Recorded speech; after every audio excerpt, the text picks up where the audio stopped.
Fala galerinha, tudo bem? Como é que vocês estão? Bom, estamos fazendo uma retomada agora das aulas, né? Então, voltando com o conteúdo, a gente vai conseguir seguir adiante com as nossas aulas dessa forma diferente, mas não tão distantes assim, tá bom? Bom, na nossa retomada, nós vamos ver regra de 3 composta, tá?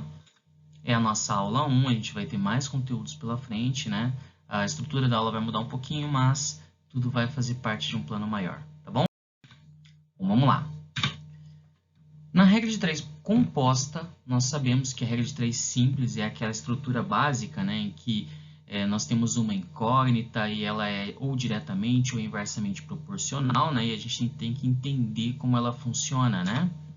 Bom, por definição, toda regra de 3 composta é porque ela tem um elemento a mais, né? Então, normalmente nós tínhamos duas grandezas, né? No caso, ou elas eram diretamente proporcionais ou inversamente proporcionais. Na regra de 3 composta é quando nós temos 3 grandezas envolvidas, em que essas 3 grandezas elas podem ser diretamente ou inversamente proporcionais. E nós vamos trabalhar dentro de situações problemas, né? Essas situações problemas elas são diferentes do que a gente está acostumado, tá bom? Bom, vamos acompanhar o passo a passo. Eu separei 3 pontos importantes, tá? Primeiro, em uma tabela, a gente escreve as grandezas na forma de coluna, tá? Ou seja, nós vamos estruturar ali 3 coluninhas ou mais, né? Para a gente poder ter uma base de como resolver, tá bom? O segundo ponto importante é tomando a grandeza que possui a incógnita como referência, ou seja, você vai ter que escolher uma dessas colunas como referência, tá? É a partir dela que você vai analisar as outras duas grandezas, se elas são diretamente ou inversamente proporcionais. Bom, é uma retomada, a gente já viu isso em sala, né? Mas nunca é tarde para a gente relembrar. Fixa uma grandeza, né? Uma coluna, e a partir dessa coluna você analisa as outras duas, tá bom? Bom, vamos lá. Terceiro ponto é escrever as proporções igualando a razão que apresenta a incógnita como produto de outras razões. Basicamente, você vai inverter as grandezas que estão inversamente proporcionais, deixar todas elas diretamente proporcionais, né? Para você poder indicar, lembra lá, colocar uma setinha para cima, setinha para baixo, auxilia na forma de você visualizar o que está acontecendo, tá bom? Bom, seguindo adiante, vamos pegar um exemplo aqui. Esse exemplo é bem simplesinho, tá? Então a gente vai conseguir seguir nesse ponto. Ele falou assim, ó, em certa fábrica, 3 máquinas produzem 5.000 peças em 5 dias. Nas mesmas condições, 5 máquinas produzirão 10.000 peças em quantos dias? Então, já coloquei a resolução ali meio que pronta, né? Mas a gente vai entender melhor como é que ela funciona. Ó. Perceba que são 3 grandezas, tá? Vamos montar uma tabela com relação a isso. Que grandezas são essas?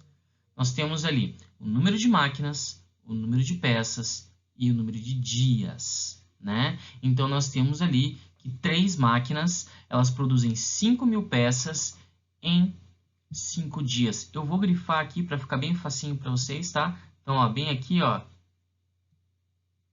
3 máquinas, 5.000 peças, 5 dias. Olha que legal, tá?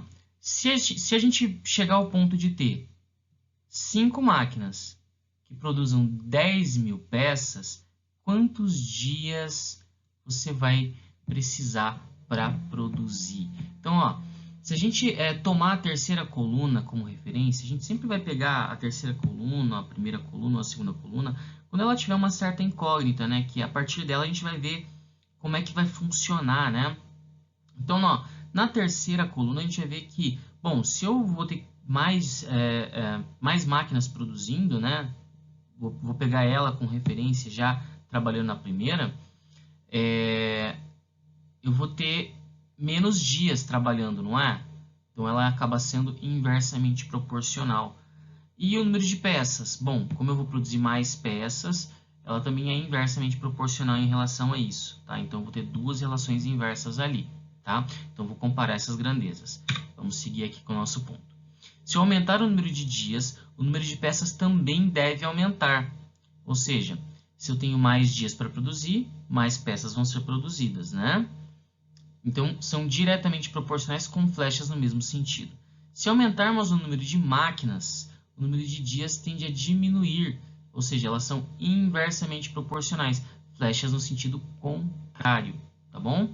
Bom, vamos ver como é que fica essa tabela. Eu fico com duas relações que são diretamente proporcionais e uma relação inversamente proporcional. Bom, eu posso tomar tanto o tempo como fixo, como as máquinas, como o meu ponto de referência, né? Então, como é que a gente vai descrever essa igualdade? Da seguinte forma, ó. Eu tenho 5 sobre x, que é o tempo, né? É a minha incógnita, é mais fácil separar a incógnita, que é igual a 5.000 sobre 10.000. São diretamente proporcionais, né? Quanto mais tempo, mais peças eu produzo. Agora, se eu tiver mais máquinas, eu levo menos tempo. Então, ela é inversamente proporcional. Só que como ela é inversamente proporcional, basta que eu vire ela de ponta cabeça, né? Então, como é uma relação inversa, eu faço uma multiplicação inversa ali, né? Na simplificação de 5.000 ali por 10.000, eu tenho que 5 sobre x é igual a 1 sobre 2, né? Divido por 5.000 em cima e por 5.000 embaixo, vezes 5 sobre 3, que é a relação inversa que nós temos, tá bom? Lembra que eu virei de ponta cabeça a brincadeira ali, né? E aí, na multiplicação de frações, 1 vezes 5 é 5 e 2 vezes 3 é 6. Lembrem-se disso, ó. Vem aqui. 1 vezes 5 e 2 vezes 3. Vai gerar a fração 5 sextos. Meio que óbvio, né? 5 sobre x é igual a 5 sobre 6. Quanto que vale x? Vamos ver? X vale 6, né? É bem fácil, é bem simples. Tá bom? Nós temos agora a ideia de um mapa conceitual. O que é um mapa conceitual? É uma forma de você organizar as ideias. Então, aqui nós temos a ideia de onde vem a regra de 3 composta. Ela está aqui, ó, bem aqui. Tá bom? Então, ela entra dentro da relação de números, né? A relação que acontece entre os números, né? Em situações problemas, números diretamente proporcionais, números inversamente proporcionais, grandezas diretamente proporcionais, grandezas inversamente proporcionais, tá?